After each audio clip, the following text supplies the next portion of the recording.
Welcome to another broadcast by the UK Medical Freedom Alliance, the UK's most recognised and respected organisation advocating for every individual's right to informed consent, bodily autonomy and medical choice. We are the UK's voice of ethical medicine. Hi, welcome back to the UK Medical Freedom Alliance. My name is Ian Humphreys and this is UKMFA TV, but also, of course, we have audio podcasts as well. You'll find us on Rumble, you'll find us on YouTube, and you'll find us on Apple Podcasts, Spotify, etc. We have a wonderful guest today. Her name is Joy Warren, and Joy has a BSc Honours in Environmental Science and she has a certificate in Health and Nutrition. She is the National Coordinator of Fluoride Free Alliance UK. And we're going to be talking about the application of fluoride in our water. So we're going to get to that next, but first, a quick message. Please consider donating to the UKMFA. We are really grateful for all donations, no matter how small. Your donations enable us to continue to lobby for your right to informed consent and medical freedom to be upheld, and to provide resources to educate and empower the public.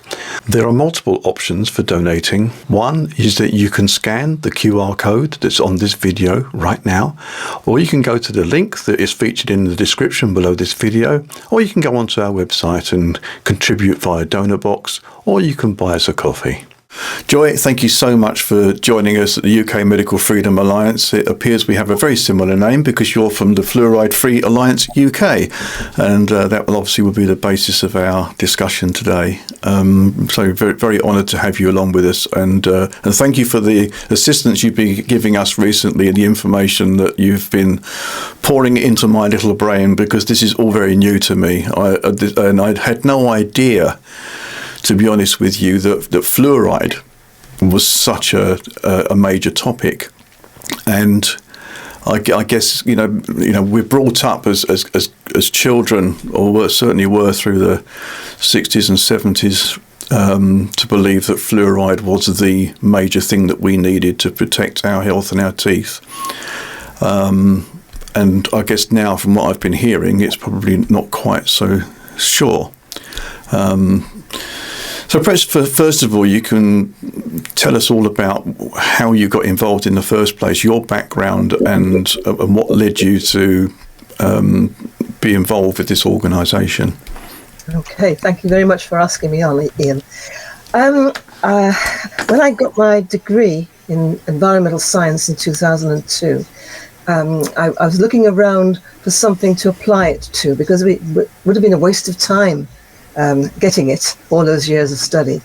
One day, I think in 2002, I went to a Friends of the Earth meeting in Coventry, where I live, and Dr. Diane Phillips was along to give us a talk on fluoridation, and how she had a very unfortunate experience with fluoride, because she came from London, where there's no fluoride in the drinking water, but as soon as she came into Coventry, which is fluoridated, she started to get ill. And it took her ages to find out why. And even her colleagues couldn't work out why she was ill, which is strange, because it wasn't the case. She had hypothyroidism, and she was actually drinking and bathing in fluoridated water, unknown to her. To cut a long story short, after she'd finished the talk, I was still not convinced. I mean, obviously, because I'm a scientist, I wanted proof. So I went away and found the proof. So I love investigation. After a year, I came down to thinking that it was a thoroughly bad intervention. It shouldn't be done to us, because it's medicine, and we shouldn't get compulsory medicine. Then in 2003, 2004, I think, I joined the National Pure Water Association as a director, because I'd learned quite a lot of stuff by now, but I'm still learning. In 2010, I cut loose and decided to start West Midlands Against Fluoridation. And that's lasted until about 2017, when I decided it was no point being regional. I needed to look at the national scene, because as far as I could see, there's no way we could stop fluoridation in the West Midlands, because the law has locked us into fluoridation. We can stop it happening, but we can't take it out of the drinking water unless we can persuade the government otherwise. So from 2017-18, I've been looking at the national scene. And now in March this year, we've got a first public consultation in water fluoridation since 2008. And this has been a really difficult one because it's covering a whole region. The 2008 public consultation was just South East Hampshire and Southampton. And we actually won that one after a long time, long delay. We won it. And the last scheme in fluoridation started in about 1987. And we've actually won against every single proposal ever since then. In fact, we've managed to get a couple of local authorities to advise the Secretary of State to stop fluoridation, although they never actually followed through. But those two places are still not fluoridated, fortunately. So that's the history in a nutshell. Okay, so can I just take you back then to this what does seem a very odd kind of behaviour to me, that you can have a law that says you can't remove something that someone else has rejected because they find it a problem for one reason or another, or you've won a case to prevent fluoride being added to water in a particular area. So does that not give you some kind of stated case that you can rely upon in order for it to be removed from another location? You could, but unfortunately, the Department of Health and Social Care doesn't want to listen.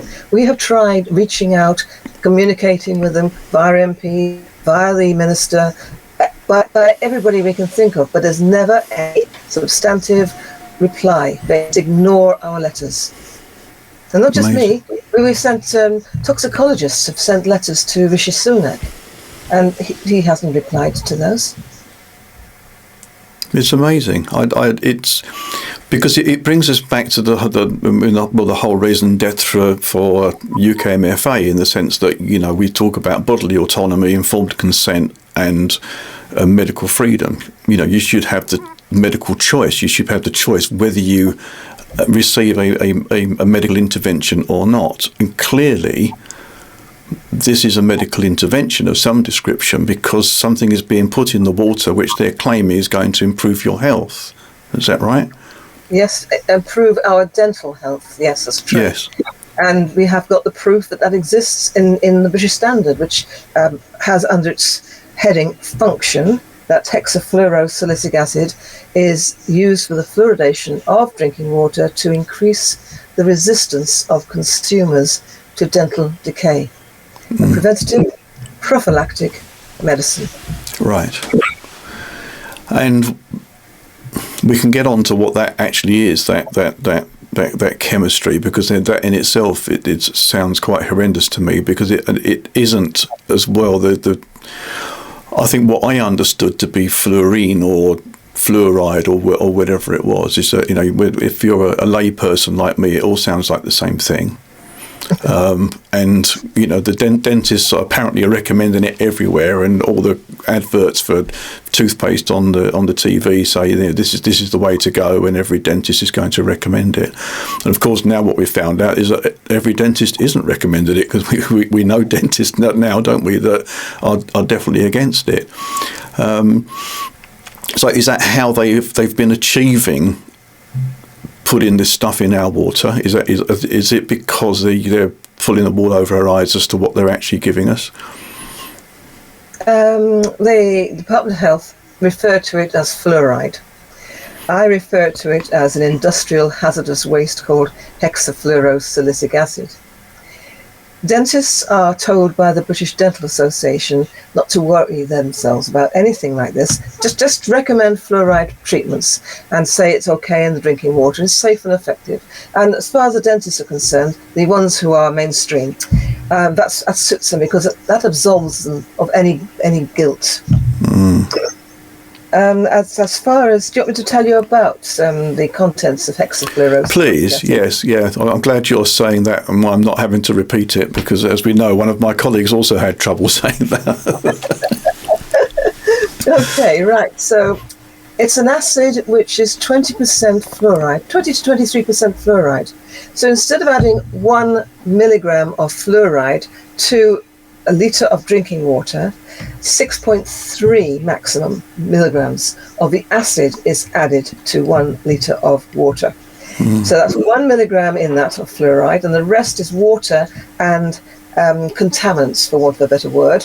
And the contaminants are heavy metals, radioactive substances in various stages of decay, hydrofluoric acid, and a few beneficial things like calcium and selenium.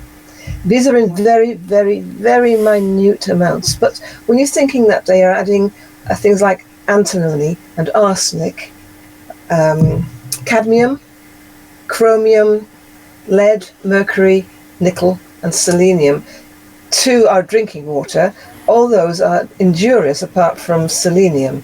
And that's not good to us because it's in such a tiny amount, it means nothing, really. So over years, these heavy metals will bioaccumulate in our bodies. And that's the danger of the using the acid. It might seem to help to stop dental decay, but it damages our health and gives us chronic ill health over time. Right, so the water they use to scrub the chimneys to stop the gas escaping from the phosphate fertilizer manufactories is what is known as still pond water, in which lots of horrible things accumulate over time. And they use this rubbish water to wash the gases out of the chimney. And it's the rubbish water which comes to us in road tankers over the sea, of course. They have to put into a cargo ship as well. It's 6.3 milligrams isn't as small as 1. The British Fluoridation Society says, it's only 1 in a million. Sorry, but it's not. It's 6.3 in a million. And also it's heavy metals. So they're massaging, proponents for water fluoridation are massaging the whole thing by saying, it's only 1 in a million.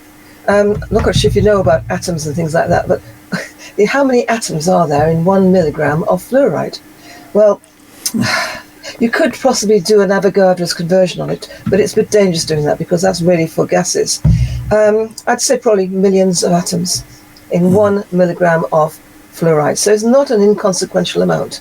Please sign up to receive our newsletter and you'll be notified of UKMFA campaigns, open letters, calls to action and any important updates.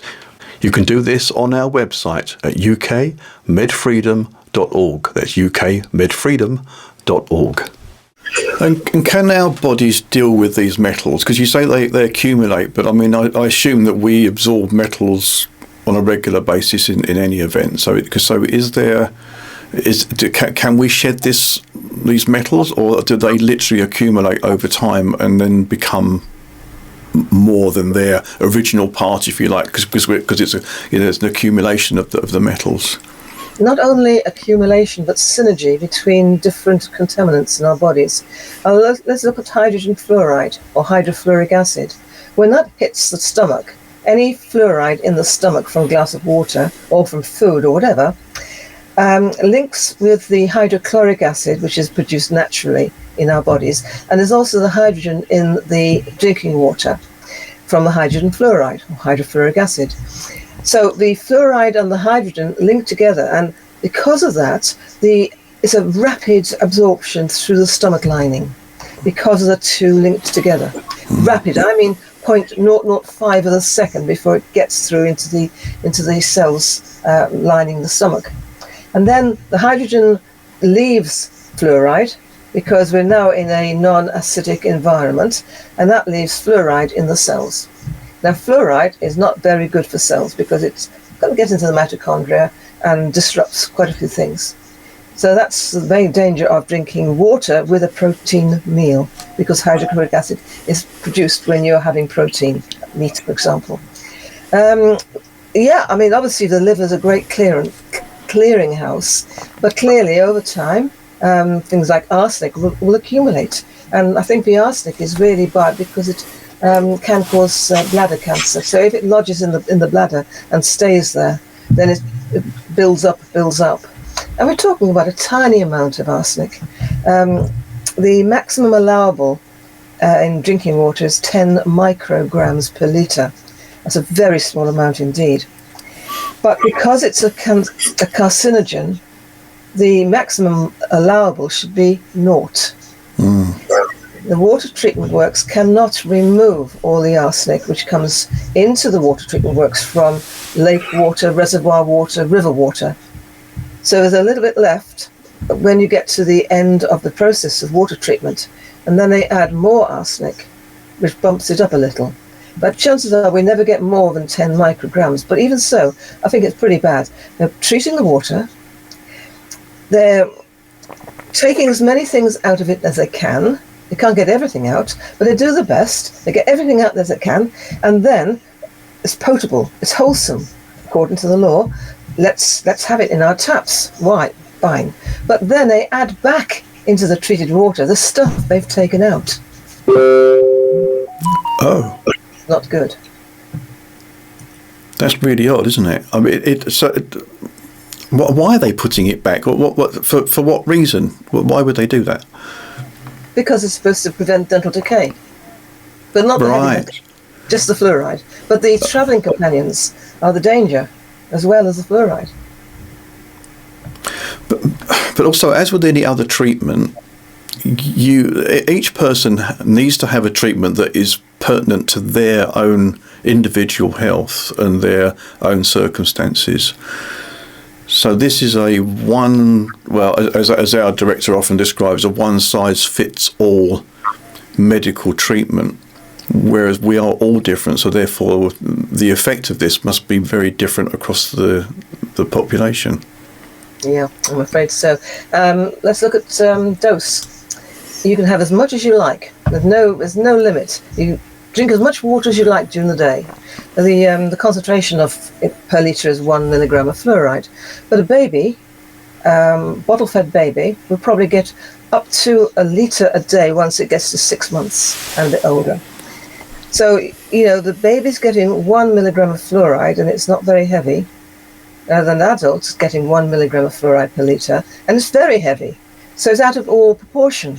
A child baby, we know that when you prescribe medicine to a child, the concentration of the active substance in the pill, for example, is much, much less because the child is smaller. So it's really stupid. The dose is uncontrolled. Drink as much as you like, but the dose is uncontrolled, and the children are getting too much from their tap water, or from their orange juice diluted with water, or from their food, which is made in fluoridated areas. They add water to it. For example, let's look at. I'm not saying a child would probably be having this, but Pepsi Max, which has got no sugar in, but it's got aspartame instead. That's made from concentrate in rugby, which is fluoridated. And they use tap water. So, a third of a litre in a can, that's going to be 0.33 milligrams of fluoride. And anybody who drinks more than one can is really in double jeopardy, because aspartame's not good for you, because it converts to formaldehyde in the body eventually. And you've also got that fluoride as well. We, how can I say... We have great difficulty trying to avoid it, but we can do it if you're determined. But you have to be very, very aware. Find out more about the UK Medical Freedom Alliance on our website. That's at ukmedfreedom.org. That's ukmedfreedom.org, where you'll find all the information you need around open letters, our campaigns, our legal template letters, and of course, even these podcasts. You'll find details of the latest one, and you'll be able to access the previous ones too via the links there. Find out more about our team. Sign up for our newsletter. It's all there, and you can even donate too. When I was preparing a quick lunch before we started talking, and I was it was just a can of soup, but of course you look in a can of soup, and of course one of the ingredients is water. And you think, well, actually, hang on, that means that every can probably in my cupboard has got water in it. Most of the food that I buy that's some kind of got liquid in it is probably water. Where does that water come from? And how do we know what that water consists of? We don't know, do we? It's not listed separately. No, you don't know where your tin of soup was manufactured. It could be concentrate brought in from outside a fluoridated area and made up with water and stuck in the tin in a fluoridated area. So you just don't know. And if you ask the manufacturers, they don't really like telling you these sort of things. I would say that I would always avoid food coming in from Ireland, because Ireland is comprehensively fluoridated. So if you like your Guinness, don't. I thought that was pure Liffey water. Yeah, but the water's fed with sewage effluent, which has been treated further up the list. Oh yeah, hang on. No.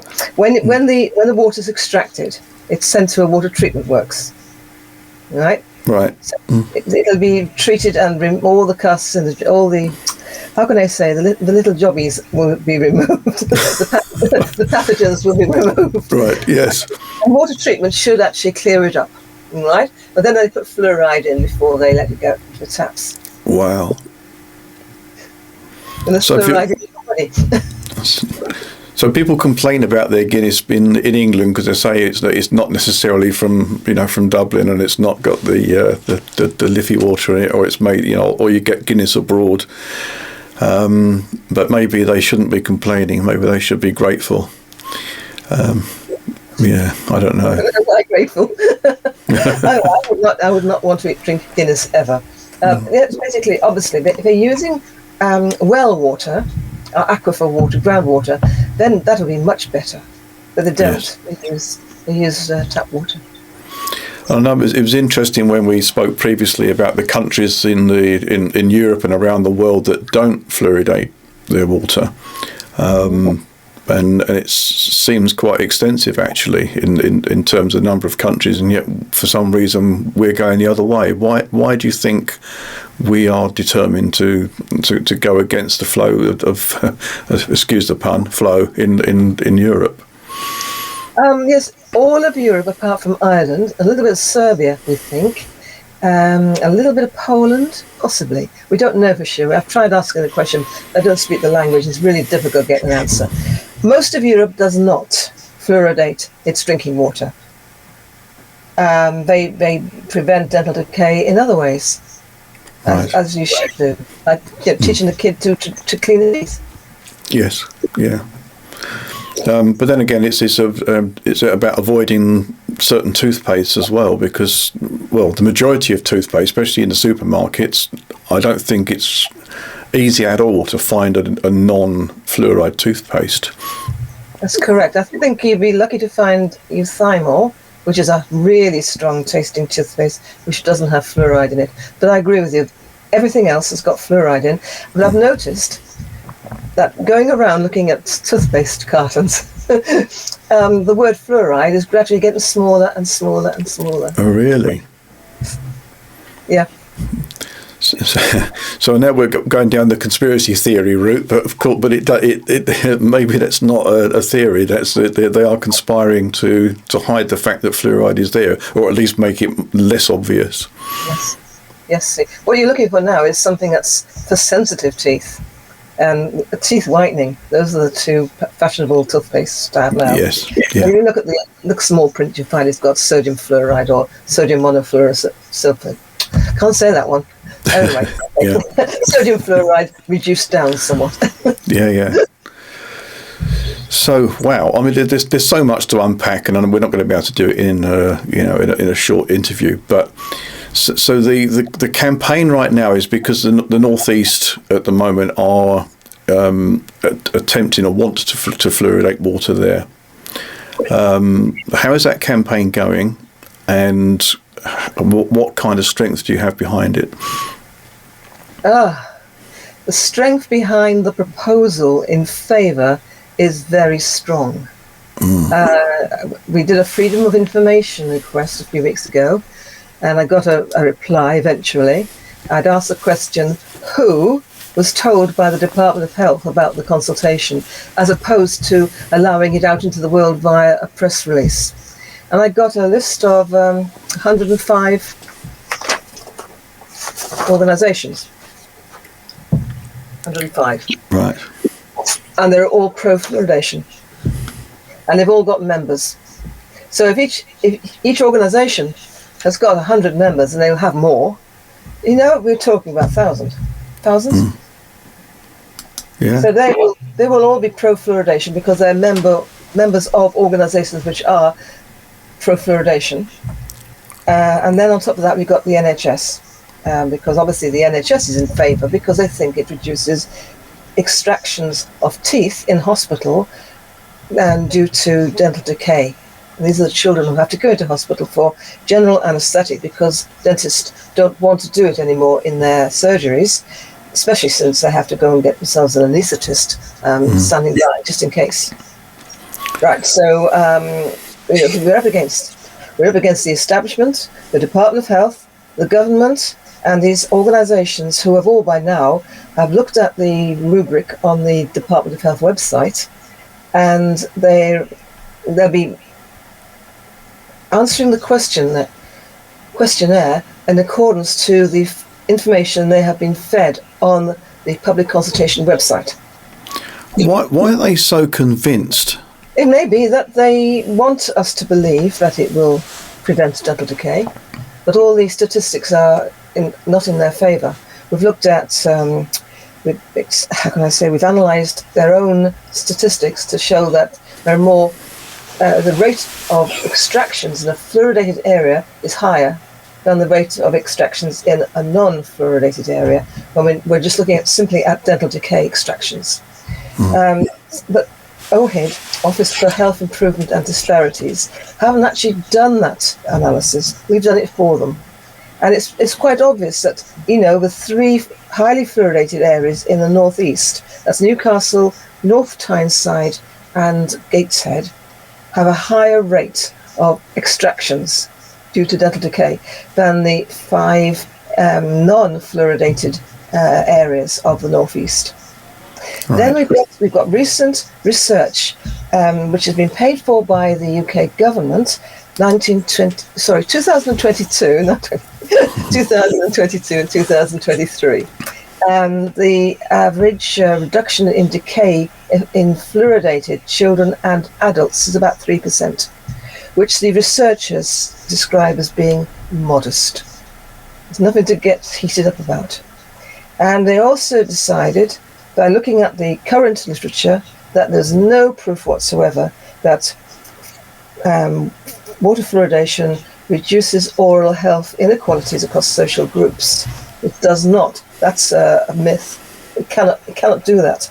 So for 2 reasons, why fluoridate a whole population for the sake of 3% reduction in decay? It's not worth it. It really isn't, because we're not talking about a huge amount. We're talking about a tiny filling.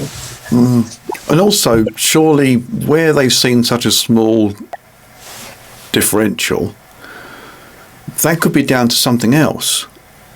So, maybe they've got, maybe that area, they're, more affluent, got a better diet, or, education was better in that area, so they were brushing better, or, there could be all sorts of variations that you could introduce into that. So I don't know how they prove necessarily that it's down to those chemicals. I think they do look at compounding factors and weight the whole thing, and I think that's pretty dependable that it is only 3% average. Okay, right. But of course, it could be anything to do. I'm not quite sure if they look at the state of a child's thickness of its enamel. For example, there are kids who don't have very robust enamel on their primary teeth, and some who have less than robust enamel on their primary teeth. These are the ones they call aminogenesis imperfecta, which is a genetic problem. So those teeth are going to get decayed even quicker. And if they're fluoridated, probably even more quickly, because obviously the fluoride is going to get through the enamel and damage the dentine inside. There's also a theory, but the researchers don't look at that at the moment. They should do, that fluoride disrupts the growth of teeth. So if you put 2 kids together, one fluoridated and one not fluoridated, the child's primary teeth who is fluoridated, they grow slower. And therefore, by the time they get to age 5, when they have a dental examination, there's less decay in the fluoridated child's mouth because the teeth are younger. and haven't had as much time to become decayed. Right. Interesting. That's hotly denied by mainline proponents of fluoridation, because we shouldn't know about that yet. But we got a lot of literature from the get-go, right back to the 50s, showing that this is in fact the case. Please sign up to receive our newsletter and you'll be notified of UKMFA campaigns, open letters, calls to action and any important updates. You can do this on our website at ukmedfreedom.org. That's ukmedfreedom.org. We usually say follow the money, don't we, if there's a hot issue that we're trying to deal with one way or another in the world. And I just wonder whether there's money in it for the people that are putting fluoride in our water. Is there a money trail that you can see where, you know, that I think you mentioned before, because it's waste. They need to get rid of the waste product. There is money in waste where there's muck, there's brass and all that, you know. So, you know, I wonder if that's something that you've looked at and followed up. There's so many reasons why we think we're fluoridated. The money is important, yes. The producers of the waste do not have to spend money to make it neutralized. There's money in selling it, but not that much. But it's being sold, so they're making a small profit instead of a loss. So that's the manufacturers. There's the cargo ships. They make money from transporting it. The distributors make money from distributing it throughout England. The water companies don't make any money, as far as I can see. They spend money, but then the government's going to pay for the whole scheme now, so there's no problem there. We don't get charged, but we're charged by our tax instead of our water bills. So there's quite a bit. I think there are shareholders in these companies which are privatized, and they will probably make more money than less in their dividends by sort of supporting anything the company does. Money in, I think the aluminium industry is very fortunate in that it can get shot of a huge amount of waste by sending it to American water treatment companies. It's the same waste, more or less. Money does talk, it's for sure, but I'm convinced there's something else up, much more, because you see, we can prove that it doesn't really prevent dental decay. So there's been other methods for doing it. And when it comes to the protest against adding this chemical to our water, the people that you're up against are very, very well funded. I guess there's not many on that list that you showed me just now that aren't actually quite cash rich in one way, shape or form. Oh yes, I mean, for example, on the list we've got the British Fluoridation Society, and they've existed since the get-go to try and persuade government to put it in drinking water. They are just basically never going to go away, from what I can see. But they've got lots of money, and sometimes they get a good cash injection from somewhere. I have no idea where from. But you look at in Companies House, you can look at their accounts. Yeah. And so how are you funded? How do you fund your campaign? Oh, we're completely self-funded. Donations. Yeah. Well, we don't get grants or anything like that. No. So if someone wants to donate to you, how do they find you? How do they do that? Oh, that'd be great if we could have donations. More donations. We've got a website which we set up for the public consultation, which is North East Water Fluoridation Concerns. So that's newfc.org.uk, and there's a donation box on the second page under the tab consultation. It'd be great to have some money, because obviously our printing costs and everything else are accumulating. Yeah. Tell us about it. We will put all the details in the blurb under this video in the description, and this will go out on our main Rumble channel and also our YouTube channel. Okay. So we'll see how many people we can reach via UKMFA for you. It's now I think you're waiting for a judge, I think in America, in the US, to come up with a decision around fluoridation. Is that something you can talk about at the moment, or is it? I know we don't know when this decision's going to actually come through. I think it's already been delayed, probably far longer than it should have been. But that's right. The trial started in 2017 and ended in March 2024 this year. And now the judge has retired to deliberate on his decision. It's due any day now. The decision, we hope, and we put in very strong evidence, is that he will tell the Environment Protection Agency to start to warn people about the developmental neurotoxicity of fluoride in respect of the unborn child and the infant. We gave them a huge amount of information and evidence. The court case went in our direction, as far as we're concerned. If he decides that's the case, that it is a developmental neurotoxin, then that should be the end of the issue in America, and then it'll travel across the Atlantic to UK and Ireland. It could be next week, it could be tomorrow, as far as we know, or next month. When is what part of the States is this being, or this case heard? Was it a specific state? It was a federal court case. It's federal. Yeah. Has to be. Because there's no point doing it in the state legislature, because that only applies to one state. Well, of course, yeah, that's why I asked, really. I wasn't sure whether it was at that, but if it's federal, that's big news then. So that could change everything. It could be a game changer. The only problem might be is that the decision might be appealed. But he's taken a long time to deliberate, and he's been very, very considerative. One hopes that his fellow judges will not agree to the appeal. That's it. We can't say any more. I have no more knowledge. Okay. But your organisation actually fed scientific information into that case. We're a network. Oh, okay.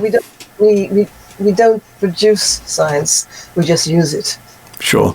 Okay. Yeah. But have you got strong support from the state side and from the rest of Europe as well? Yeah, from the States, because we're a worldwide alliance, and that's America, North America, Canada, Australia, New Zealand, and Ireland, and of course UK. We are a consortium of anti-fluoridation groups. Yeah. Great. Well, I mean, I'd encourage people to go onto your website and have a good and thorough read, and then hopefully we're going to encourage people to take part in the consultation for the North East.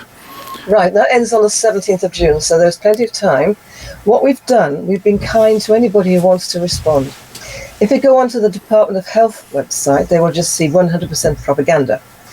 And there's nothing in there that they can latch on to say, I don't want because, and they should actually provide references in order to back up their opinion, so they become more authoritative and more cogent. And the cogency is rather a requirement of the process.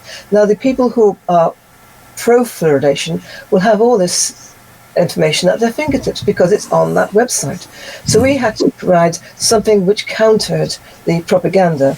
So I suppose in a way ours is propaganda, but ours is completely full of all the good reasons why somebody would not want to drink fluoride 24/7. And we're answering the consultation questions in such a way that anyone who says A, B, or C get the references to A, B, and C. So they then come over as looking as though they know what they're talking about. Cogency. Cogency is the name of the game, apparently. Great. Okay. To get onto the website is newfc.org.uk, and there's a second page which is under the tab consultation, or you go through a little word called portal in the middle of the text, and then that gives you absolutely everything you'd need to know about fluoridation and why you wouldn't want to be fluoridated. Marvellous. Great. Is there anything else you'd like to add at the moment? I think we've probably covered quite a lot actually in a short period of time. It's been a real. I was going to say Yes. it's a joy for me, Joy, but you've got such a lovely name that I'm going to have to keep using it. Yeah. I would say that we can object under ethical grounds, medical grounds, medical ethics.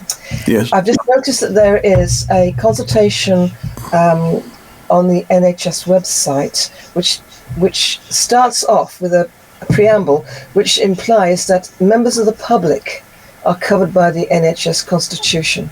They don't have to be patients. Okay. They don't have to be registered with a doctor ever.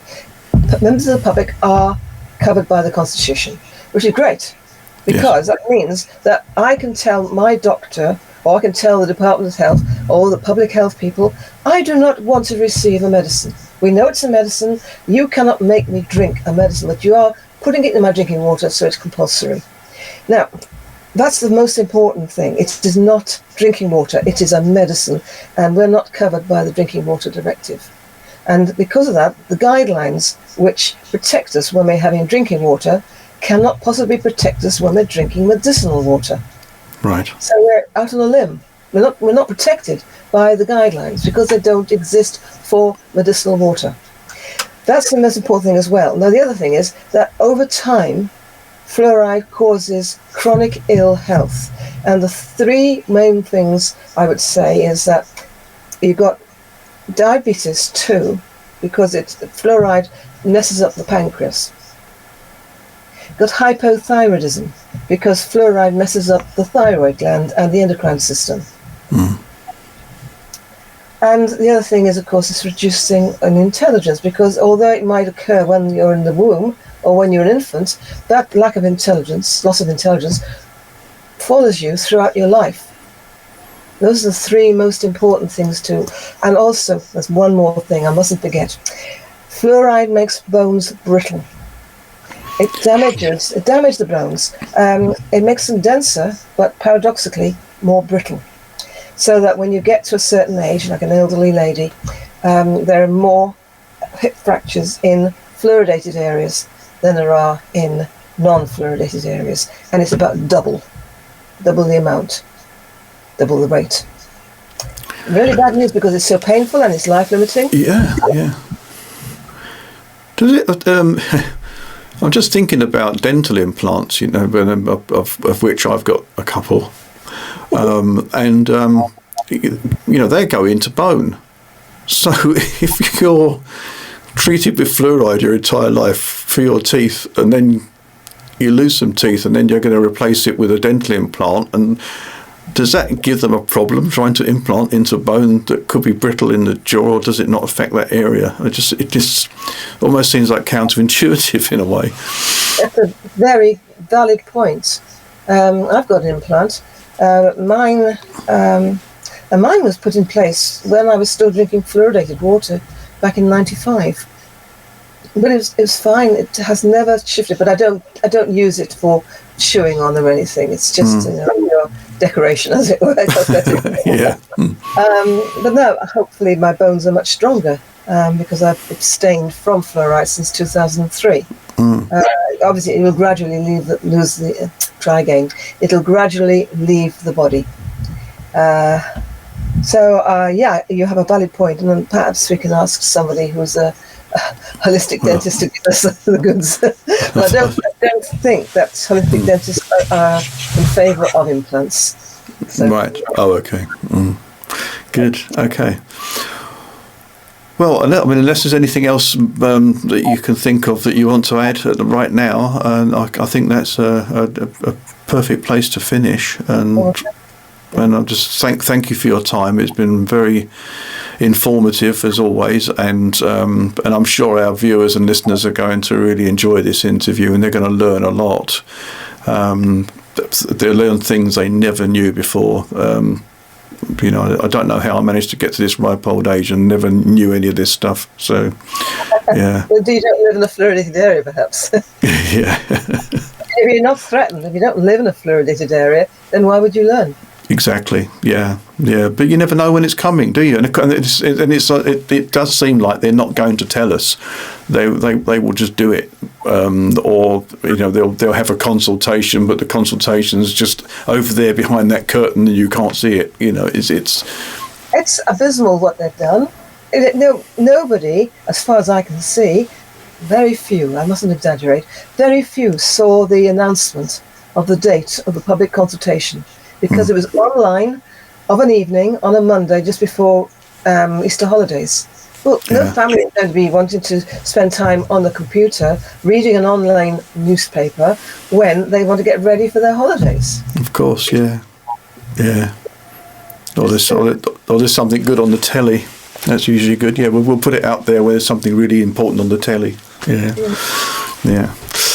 All right, Joy, thanks ever so much. And I know we'll be speaking again very soon, but I'm really grateful for your time. Thanks so much. Thank you. Speak to you soon. Okay, bye. Just a little bit further on from this interview. The UK Medical Freedom Alliance are all about bodily autonomy, about medical choice, and informed consent. So it's very important that we take part in consultations where something is being added to anything that is going to affect our bodies. So I do urge you to go to the link in the description below this video and please take part in the consultation.